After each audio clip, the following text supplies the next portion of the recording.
Chicos, começando mais um vídeo do Boteco do Esporte Clube. Rapaziada! Agora sim, oficialmente. Começando mais um vídeo do Boteco Esporte Clube. Mano, seguinte. Hoje tivemos uma introdução em espanhol, castelhano, em homenagem a quem? Meu garoto! Porra! Enfim, começou mais um episódio do Boteco Esporte Clube, agora sem gracinha. Como vocês ainda podem ver, garganta segue ruim. Vamos ajeitar o webcam. Enfim, hoje estou sozinho. Nosso mano Luan, nosso mano João Pedro e no caso, nosso mano João Pedro, nosso mano Murilo, que são os oficiais do Boteco, e o nosso convidado Luan não puderam participar hoje. Então, para a gente ter um videozinho sobre a rodada, estamos aqui. Tá um calor, filha da puta, hoje, pelo amor de Deus. Voltou a esquentar no Rio. Enfim. Mano, seguinte. Hoje temos assuntos bons. Os 3 cariocas já jogaram. Flamengo joga amanhã com Vitória. E evidentemente não terá pós-jogo desse jogo, a não ser que o Vitória ganhe. Enfim, nem isso. Então hoje é mais Botafogo, Flamengo e Fluminense. Gente, só um minutinho, porque peraí.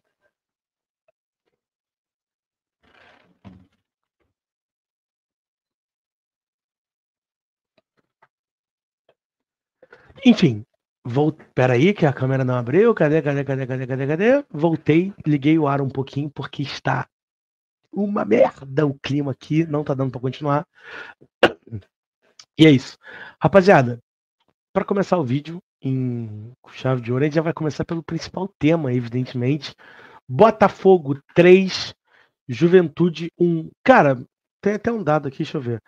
Há quanto tempo um time do Rio não vence o Juventude em Caxias do Sul? Era 2009, foi quando. Só para confirmar, né? Eu já sabia.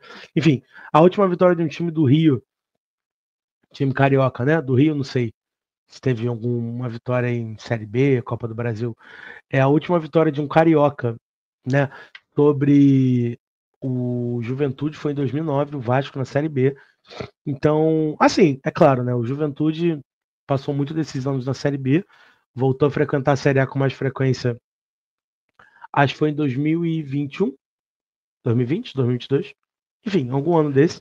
Passou a voltar a frequentar a Série A, mas era um time que ficava muito tempo em Série B. Eu não sei se chegou a ir para a Série C em si. Mas, enfim, é um jogo difícil, né? De se ganhar. Principalmente o Botafogo vindo de uma eliminação chata no meio da semana, né? A gente trouxe pós-jogo aqui também de Botafogo LDU. Mas, cara, é aquilo, não tem o que fazer. O jogo já foi. Agora é focar no que tem, né? O Botafogo veio com uma escalação diferente hoje, gostei, tá? Particularmente gostei, achei que as adições de. Acho que o Correia não fez um bom jogo tecnicamente, mas eu acho que ele. Ajeitar o webcam de novo. Eu acho que ele contribui pela altura, né? Pela experiência ali. A gente teve hoje uma boa notícia também, a entrada do Jefinho, né? O Jefinho que vem fazendo bons jogos aí, mais no intervalo. O Jefinho começou a titular, jogando mais pela direita, né? O Montoro teve uma queda de ritmo nesses últimos jogos, mas enfim, o Jefinho bem no jogo, criando solução. Achei o Arthur Cabral bem também, apesar de não ter feito gol, ele teve oportunidades e tal. Acho que fez um jogo ali ok, né? Eu acho que o que tá faltando ainda é o Cris Ramos poder entrar em alguns jogos no lugar do Arthur Cabral. Eu acredito que contra o Vasco ele ainda vai de Arthur Cabral. O menino, não sei nem qual a idade, tá se adaptando, né? Como falam. E, cara, é isso. O jogo, assim, eu admito que eu achei um jogo um pouco chato, mas o Juventude sempre faz jogo chato lá, né? Uma equipe que sempre dificulta os jogos, né? É, Teve um pênalti pro Botafogo, o Alex Telles converteu. Finalmente, né? Um árbitro foi no VAR e deu um pênalti pro Botafogo. Muitas reclamações de Juventude. E pelo lado do Juventude, a gente não vai ficar falando do Juventude aqui, evidentemente. Mas se dá para falar uma coisa, eu acho que o Verón parece que voltou a demonstrar um futebol minimamente parecido com o que ele apresentava em tempos do Palmeiras, né? Então, bom não sei pro torcedor do Papão. E é isso, cara. A Juventude veio estar numa reconstrução, mas o que importa é que é o Botafogo. E agora falando sério sobre o Cris, cara, baita estreia. Baita estreia. Quem diria, John Textor, que jogadores altos, fortes e velozes decidem jogos? Mas não é o ponto. Apesar do Botafogo hoje já ter entendido isso e ter aumentado a estatura da equipe. O Newton, que eu acho que ficou ali na corda bamba de ser expulso. Acho que ele chegou, nossa, essa falta podia ter sido expulso. Mas ele foi fazendo aquelas faltinhas que poderia resultar no segundo amarelo. Então, achei que ele já ia voltar com o Danilo no segundo tempo. Danilo hoje um pouco melhor do que vinha apresentando, né? E, cara, baita notícia do Cris Ramos, um cara alto pra cacete, perna comprida, centroavante.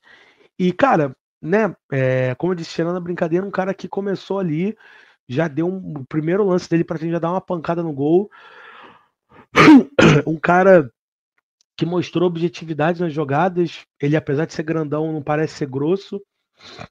Aguenta porrada, né? Porque é um cara forte. Então é um cara que aguenta o tranco, que é muito importante, né? Um jogador que consiga segurar porradas e dar prosseguimento na jogada. E, cara, no mais é isso. Entrou o Marçal ali, fica até preocupado, muito canhoto na defesa. Mas, enfim, o Alex Telles está jogando todos os jogos quase que 90 minutos, que é algo que ele nunca faz, né? Então, achei o Marçal bem, né? Na medida do possível ali, né? Foi no ataque e tal. E é isso, cara. Primeira vitória de um Carioca em Caxias do Sul desde 2009 e a última do Botafogo tinha sido em 96, um ano após ser campeão brasileiro, esse ano idem, né? Então, grande vitória do Botafogo, dá moral para o jogo de quarta-feira com o Vasco, que teremos pré-jogo, talvez aqui. Vamos ver se o Luan aparece. Cobre o Luan. E é isso. Achei bom o jogo do Botafogo da medida do possível. E agora esperar o Vasco, né? E falando. Rapaziada, tivemos que fazer uma pequena pausa aqui. O meu fone, mano, do nada descarregou. Descarregou não. Desligou, não sei o que houve. Ele é um fone, pô, bem legal, mas enfim, deu esse problema aqui. Nada mais, já ligamos, tá tudo certo. E, como eu tava dizendo, falando em Vasco, cara, eu até brinquei com um ano no grupo que a gente tem, do Boteco. O Vasco parece que não consegue sair da crise, né, cara? O Vasco parece que é lutador que tá apanhando e, pô, dá uma sequência de soco. E aí, quando acho que vai entrar na luta, o cara vai lá e toma mais dois. Então, o Vasco perde no meio da semana pro Juventude também, Caxias do Sul, 2-0. Hoje pega o Corinthians em casa e, cara, aqui, ó, Vasco, chega no Corinthians e o Corinthians tem que fazer assim pro Vasco, ó. Tem que dar a mão pra pedir bênção. Porque, pelo amor de Deus, cara, nos últimos 23 jogos, 15 do Brasileirão, né, claro. 15 vitórias do Corinthians, 7 empates, uma vitória do Vasco ano passado. O Vasco ganhou ano passado, gols do Sforza e do David, talvez, e não ganhava do Corinthians desde 2010, assim, como mandante, chegado como visitante em 2011, eu acho. Mas, cara, paternidade bizarra do Vasco pro Corinthians. O Corinthians que não tá jogando bem, não tá numa fase boa. Mas, assim, vi um pouco do jogo mais no segundo tempo. Primeiro tempo, confesso que eu não vi tanto. Só o finalzinho. Mas um jogo convicto do Corinthians. Tomou um sustinho no final, gol do Ryan. Aquele gol que só acontece porque tava 3-1, né? E depois tem um outro lance também. Enfim, o Hugo fez uma boa defesa, um chute do Ryan. O Ryan até teve uma briga com o Diniz, né? Mas um dos destaques do Vasco é isso, cara. Corinthians bagunçado, mas ainda assim vence o Vasco que não consegue tirar o pé da lama, né? Eu vou até abrir o que a gente tem que fazer mais aqui, que é botar a tabela. O Campeonato Vasco segue em 16º. 16º? Isso. Porém, já igualou as partidas jogadas com Vitória, que é um problema, né? O Vitória tem a mesma pontuação do Vasco, então o Vasco volta a ter uma situação complicada. O Vitória vai ficar com um jogo à frente com o Flamengo do Maracanã. A tendência, né? Deixa eu até ver se é Flamengo do Maracanã. Eu acho que é. Vitória da Bahia. Ah, não. Então, ele botou passagem. Vitória é o Flamengo no Maracanã. Provavelmente vai perder, né? Mas enfim, se conseguir um empate ali, o Vasco já entra na zona, né? Até uma motivação, teoricamente, o Flamengo perder o jogo. Claro que isso é brincadeira. E agora, o último assunto do vídeo: Fluminense 2, no caso, Bragantino 4, Fluminense 2. Cara, esse jogo eu definitivamente não vi, né? Não consegui ver, tava fazendo outras coisas. E, cara, que porrada, né? O Bragantino abre 2-0 muito cedo mesmo, de 3 minutos, gol do Sacha e do Nath La Quintana, não sei. Enfim, o Fluminense faz um campeonato um ano regular, mas aqui é meio difícil falar, né? Até chamei o Murilo para isso. Infelizmente ele tá gripado, não pôde participar, né? E 4-2 o Bragantino, acho que vinha de 9 jogos sem ganhar, acho que 8 derrotas seguidas e tal, né? Do retrospecto horrível do Bragantino, do Seabra, que por se perdesse hoje, acho que não sei se adorar. E ganha do Fluminense, uma boa vitória, né? Estreia do Acosta com gol. Esse cara parece ser bom jogador. Perdão, o Acosta parece ser bom jogador, apesar da pouca altura. Parece ser um cara que tem bola ali no futebol. E é isso. O Fluminense segue aqui. Depois que eu fechei a tabela. O São Paulo vai ganhando do Atlético Mineiro em casa. E o Fluminense segue ali nono colocado. Cara, particularmente assim, eu acho que é o campeonato do Fluminense ali. Eu acho que a torcida vai até ficar meio frustrada de. Ah, mas não tá competindo no mais alto nível, mas tá bem na Sul-Americana. Copa do Brasil, pra mim, é favorita a passar. Tudo bem que agora o Bahia tem um goleiro, né? O João Paulo, que não vem numa fase boa no Santos quando tá jogando, né? Mas é um bom goleiro. Mas eu acho que o Fluminense. Favorito, eu não sei, mas acho que é um jogo meio a meio, né? Mas é uma derrota que de fato incomoda. O Renato tem isso na carreira dele, né? Ele tem bons resultados, mas quando ele perde, às vezes não é 1-0 fora de casa, é 4. Então isso prejudica um pouco o andamento. Mas é isso, cara. Sobre o Fluminense não tem muito o que falar. Eu acho que apesar de tudo, o ano tá indo bem ainda. E eu acho que a notícia boa do Fluminense é isso, o Acosta. Eu acho que o Santi Moreno estreou, se eu não me engano. Mas esse Acosta parece ser bom jogador. Apesar de, por a gente não conseguir jogar no time ideal ali, né? O Soteldo, teoricamente. Ou ele ou o Soteldo não vão jogar pela pouca altura, né? Difícil você ter dois caras de 1,60 m no time. São mais baixos do que o Arthur, por exemplo, do Botafogo. E eu acho difícil esses dois terem encaixe, né? Mas pode ser que jogue um, jogue outro. O Acosta parece ser um bom jogador, tá? E é isso. Vídeo um pouquinho mais curto. Nem ficou curto, com 13 minutos, que é a tendência. A gente vai tentar estabilizar isso, tá? Nos próximos vídeos. Ter vídeos um pouquinho mais equilibrados ali, né? Então é isso.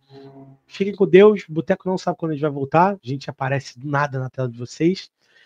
Um saludo, como diriam os espanhóis, a todos. Quem é o treinador da Espanha, por favor? É o Roberto Martínez? Deixa eu ver. Roberto Mar... Não, é o... Esqueci o nome do treinador da Espanha. Ele é da Espanha. Não, Roberto Martínez é portuguesa. É o De La Fuente, né? De La Fuente. Cadê? Luiz De La Fuente.